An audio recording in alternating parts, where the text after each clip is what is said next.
What's up, YouTube? It's the Action Figure Grader coming back to you with another market update video, this time for vintage Kenner items. We got a pretty wide assortment here. I just got back from the beach. As you can see, I've got a nice tan.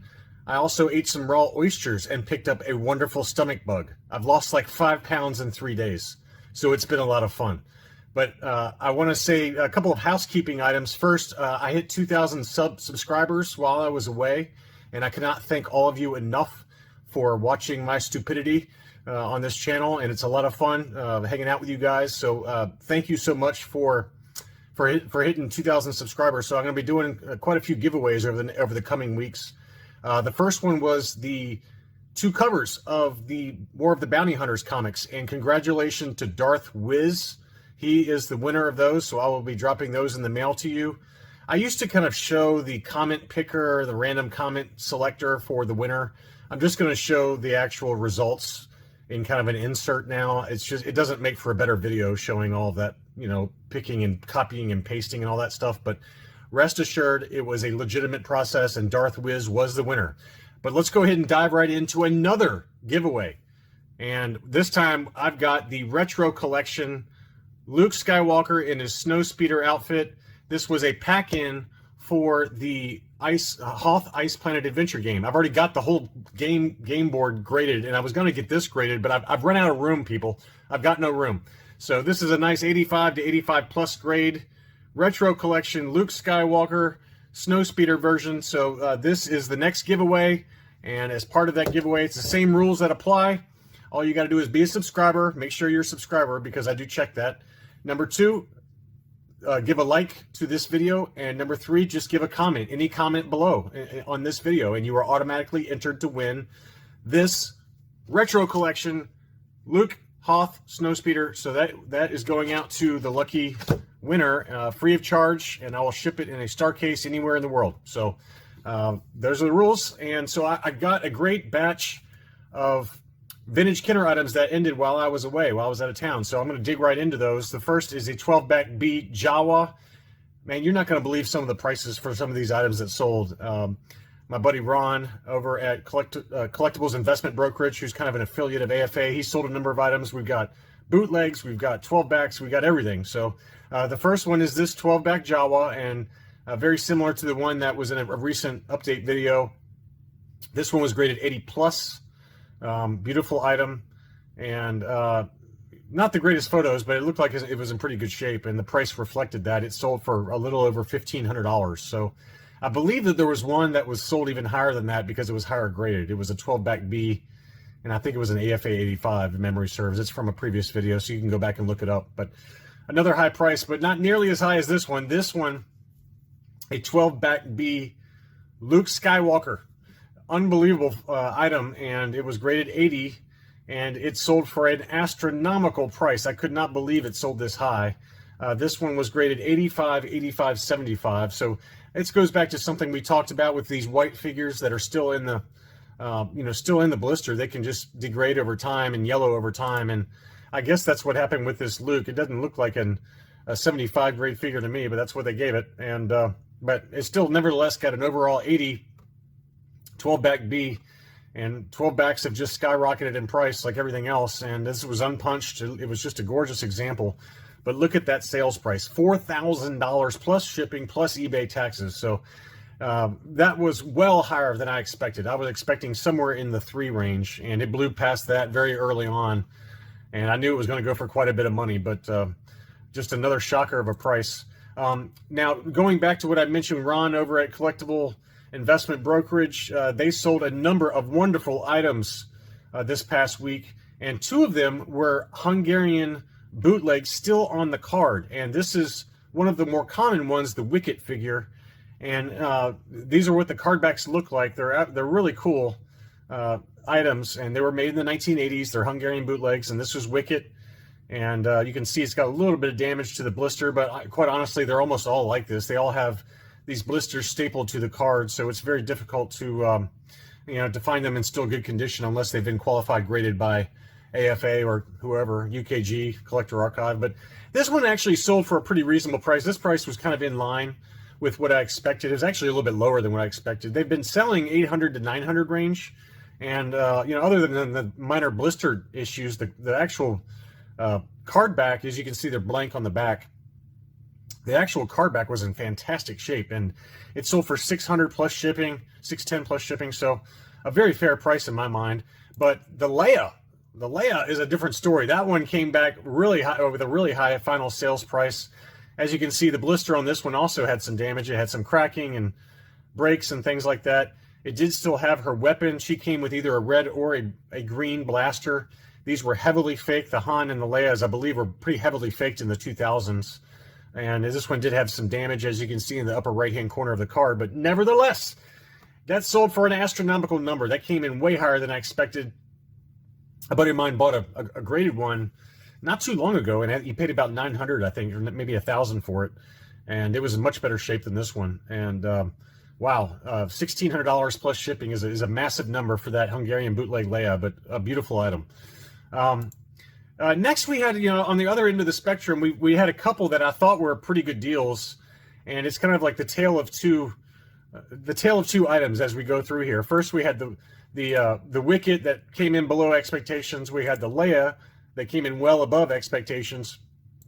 Now, going back to coming in lower than expectation, this is one I was considering bidding on. I just lost track of time when I was down at the beach.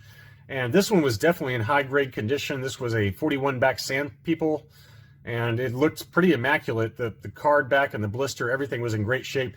One thing you got to be careful about with the Sand People is that they do discolor, especially the capes. They discolor even inside the blister. They turn like kind of a darker brown on the cape, and sometimes even on the figure. So you got to really zoom in on those photos to make sure that it doesn't have frosting or doesn't have kind of like this weird dark discoloration that happens with the cape over time. But this one was in fantastic condition, clear blister, and it only sold for $340 plus shipping. So probably one I should have bid on, but I just got my hands on too many things right now. But unpunched and just in wonderful condition. So that was a great deal. But then on the other side of that, we got another one. This is a 41 back Hoth Rebel Soldier that was again part of that same sale that Ron had at CIB. And it was a high-grade item, so don't get me wrong there. It was unpunched, AFA 85, clear blister, and a pretty incredible item. You can see that the scores here were straight 85s. Now, keep in mind that figure score is probably wrong because that blaster has come loose from the tape, so it's really an 80 figure score, but whatever. It's still an overall AFA 85, very high grade, survival kit offer. Still came in way higher than I expected. I was thinking maybe $800 to $900 max, but it came in at $1125 plus shipping. So again, tale of two different cards, both 41 backs, just slightly different card backs, but one I considered to be a really good deal. This one I did not consider to be a very good deal, but it was a beautiful high grade item, and people are paying up, as we're seeing in the market. People are paying up for high grade, minty, vintage Kenner items. Another kind of tale of two tapes, so to speak. This is a die-cast Slave 1 that I was looking at. This one's probably like 70 or 75 grade. It had some creasing to the card back, but really nice, ungraded, and it was at auction. And it came in about where I expected. I was thinking it'd be kind of 350-ish. It came in a little higher than that, 407 plus shipping, but probably a 70 or 75 grade, at probably more realistically a 70, but a very nice item. But that one sold for $400. Now let's go to the other end where people are paying up for high-grade items. And this one was an AFA 80 that had been sitting for a long time on eBay, and it was listed at $2,000 with best offer accepted. So again, I still haven't gotten around. I'm sorry I've been out of town, but I haven't gotten around to checking out that website for checking out what the final sales price was. But I gotta believe it's in that minimum $1,500 to $1,600 range. So about 4 times what the AFA 70 quality one sold for.